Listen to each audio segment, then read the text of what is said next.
Hola, mi nombre es Eliana Nao y hoy les vengo a hablar sobre el funcionamiento de la máquina económica. La economía secundaria funciona de forma simple y mecánica. Esta consta de transacciones simples que se repiten innumerables veces impulsadas por el ser humano y se divide en tres fuertes que son el intercambio por productividad, el ciclo de deudas a corto plazo y el ciclo de deudas a largo plazo. Pero antes de hablar de estas fuertes es muy importante tener unos conceptos claros como el de la transacción. ¿Por qué? Porque una economía es la suma de todas las transacciones y para hacer una transacción necesitamos a un vendedor y a un comprador. El vendedor te puede ofrecer mercancía, te puede ofrecer servicios, te puede ofrecer activos financieros, esto a cambio del dinero o el crédito que tenga el comprador.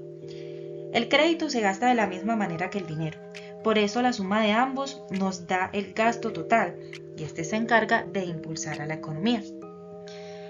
Un mercado se compone de todos los compradores y los vendedores que realizan transacciones con lo mismo, ya sea un producto o ya sea un servicio. Por ejemplo, el mercado automovilístico, el mercado del pan, el mercado de la ropa, etcétera, etcétera.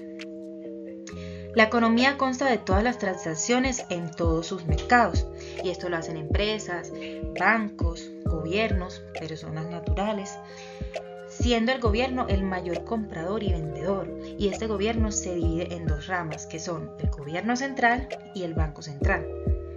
El gobierno central se encarga de recaudar los impuestos, y el banco central es quien controla la cantidad de dinero y de crédito en la economía, influyendo en la tasa de interés y en la fabricación del dinero.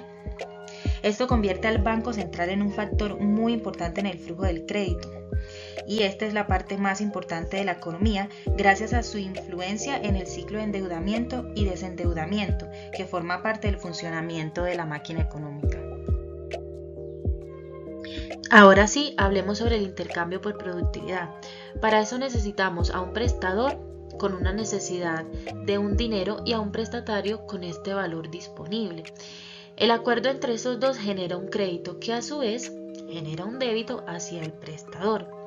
Cabe resaltar que un crédito no siempre es bueno, como tampoco no siempre es malo. Un crédito bueno es aquel que utilizamos para crecer como personas, por ejemplo, para invertirlo en un proyecto, para crear una empresa, para hacer algo que nos va a hacer crecer económicamente y a su vez nos va a generar el dinero para ir pagando ese crédito. Pero si nosotros usamos ese crédito en cosas como lujos o cualquier cosa que no nos genere ningún ingreso, es donde vamos a crear un ciclo de endeudamiento. Esto nos lleva a la segunda fuerte, que es el ciclo de deudas a corto plazo. Un ciclo de deudas a corto plazo se genera cuando los gastos y los ingresos suben, pero los bienes de producción bajan.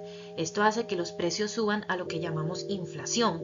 Entonces ahí es donde entra el Banco Central, que lo que hace es subir la tasa del interés y así el coste de sus deudas, para que los ciudadanos empiecen a regular sus gastos y con esto los precios también van a bajar. A esto se le denomina deflación. Ahí es donde el Banco Central hace una recesión, bajando nuevamente la tasa de interés y el coste de las deudas cuando ya todo se ha normalizado.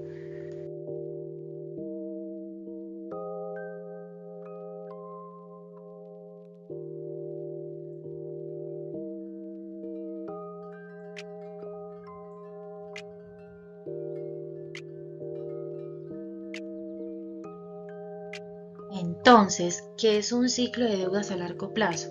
Dalio nos explica que sin importar cuántas deudas se tengan, después de que los ingresos y los valores de activos se conserven altos, esa persona es digna de crédito, lo que obviamente la facilita a que le den muchos créditos por valores bastante altos. Pero ¿qué pasa? Como estos créditos no los estamos usando de forma responsable, con el tiempo la carga de la deuda y los reembolsos van a subir, haciendo que los ingresos de esta persona bajen y también van a bajar los créditos. Entonces esta persona va a terminar en el mismo lugar que empezó. Por eso lo llamamos un ciclo de deuda a largo plazo. Es muy importante que tengamos en cuenta que si bien el crédito es esencial para el crecimiento económico, su uso imprudente puede producir problemas financieros graves. Por eso la importancia de comprender los ciclos del endeudamiento y así evitar tomar malas decisiones económicas. Cuando nosotros entendemos el funcionamiento de la economía de un país, nos vemos muy beneficiados en nuestras finanzas como emprendedor, porque tenemos una perspectiva mucho más amplia, informada y estratégica.